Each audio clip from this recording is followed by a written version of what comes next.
Hi అండి. ఈరోజు తొలి ఏకాదశి. ఈ రోజున ఏం పనులు చేస్తే మనకు మంచి జరుగుతుందో, మనకే తెలియకుండా మనకి ఎలాంటి ఆశీర్వచనాలొస్తాయో చూద్దాం. ఇంట్లో దీపారాధన చేసుకునే వాళ్ళు పేలాల పిండిని నైవేద్యంగా సమర్పించాలి. అట్లాగే ఆ పేలాల పిండిలో కొంత పితృదేవతలకు కూడా వాళ్ళ చేత్తో చూపించి పితృదేవతల్ని స్మరించుకుంటూ ఆ పేలాల పిండిని తిన్న వాళ్ళకి పితృదేవతల ఆశీర్వచనం జరిగి ఇంట్లో ఆగిపోయిన పనులు కానీ, శుభకార్యాలు గానీ తప్పకుండా అవుతాయి. గుడికెళ్ళే వాళ్ళు ఒక తులసిమాల, ఒక మల్లెపూల మాల, అలాగే ఒక చిన్న చందనం డబ్బా, లేదంటే మరువం కానీ, దవనం కానీ, జవ్వాది, పూజా స్టోర్స్ బాగా దగ్గరగా అవైలబుల్ ఉన్న వాళ్ళు పునుగు తైలం కూడా తీసుకెళ్ళొచ్చు. మాకు వెసులుబాటు లేదు, వీలు కాదు అనుకుంటే తులసి మాలైనా తీసుకెళ్ళొచ్చు. మీకు శక్తి అనుసారం మీకు దగ్గరలో ఏది దొరికితే అది తప్పకుండా నమ్మకంతో, స్వామి మీద ప్రేమతో, భక్తితో చేసేదే ముఖ్యం. మనం ఎంత బలంగా నమ్మామన్న దాని మీదే ఫలితం ఉంటుంది. ఇవేవీ దొరకవు, మా దగ్గర పూలు తొందరగా అమ్ముడు రావు అనుకున్న వాళ్ళు విష్ణు సహస్రనామ పుస్తకాలు కానీ, లేదా గోవింద నామాల పుస్తకాలు కానీ, విష్ణు సహస్రనామం లిఖిత పుస్తకాలు మీకు ఏది తోస్తే అది తప్పకుండా పంచడానికి ట్రై చేయండి.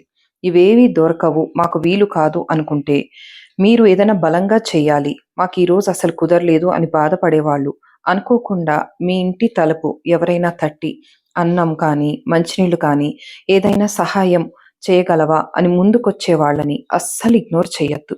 మీకు దేవుడే ఒక అవకాశం కల్పిస్తున్నాడు. తప్పకుండా మీరు ఆ సాయం చేయండి. మీకు సాయం చేయడం వీలు లేకపోతే ఎంత చేయగలిగితే అంతే చేయండి. లేకపోతే వీలు కాదు అని వినయంగా చెప్పేయండి. ఈరోజు గుడికి వెళ్ళలేకపోయినా, లేదా ఏదైనా ప్రయాణం అంటే బ్యాక్ టు బ్యాక్ జర్నీస్ చేసేవాళ్ళు ఎవ్వరైనా సరే, రోడ్డు మీదైనా సరే, ఎక్కడైనా ఆవు కనిపిస్తే ఆ గోమాతకి మనసులోనే స్మరించుకోండి.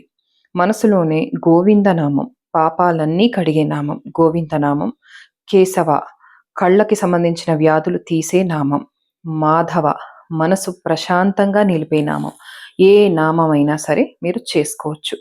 గుడికి వెళ్ళాలి అని ఎంతో తాపత్రయపడి వెళ్ళలేకపోయిన వాళ్ళు ఎవరైనా సరే, మీరు ఆ స్వామికి మానసికంగా కళ్ళు మూసుకొని ఒక్క 5 నిమిషాలు మీరు ఆ గుడి ప్రాంగణంలో ఉన్నట్టు, ఆ స్వామికి మీ చేతులతో తులసిమాల వేస్తున్నట్టు, ఆ లక్ష్మీనారాయణులను ఇద్దరిని కూడా తలుచుకోండి.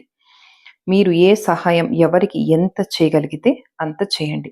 ఏది కుదరదు, వీలు కాదు, మేము దేశం కాని దేశంలో ఉన్నాం, ప్రయాణంలో ఉన్నాం అనుకునే వాళ్ళు మానసికంగా ఒక గోమాతని, లక్ష్మీనారాయణులని, పితృదేవతల్ని, లేదంటే మీ అమ్మా నాన్ననైనా సరే మనస్ఫూర్తిగా తలుచుకొని మనసులో వాళ్ళకి పాదాభివందనం చేస్తున్నట్టు కూడా తలుచుకోవచ్చు.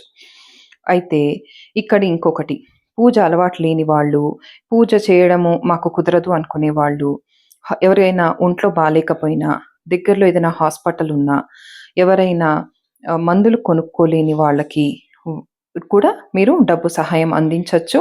లేదా మీ ఇంట్లో పనిచేసే పని మనిషి వాళ్ళ పిల్లలకి ఏదైనా మీ ఇంట్లో వాడని కొన్ని మంచి బట్టలు ఉన్నా వాళ్ళు తీసుకుంటాము అంటే అవి కూడా దానంగా ఇవ్వచ్చు. వాళ్ళకి ఏదైనా పుస్తకాలు కానీ, ఏదో ఒక సహాయం వాళ్ళు సంతోషంతో, చాలా సంతోషంతో అంటే చాలా థాంక్స్, చాలా చాలా థాంక్స్ అని వాళ్ళ మనసులోంచి వచ్చే ఒక్కొక్క మాట మీ ఆగిపోయిన పనులకి మీకు అది ఒక పెద్ద ఆశీర్వచనం అవుతుంది. Thank you.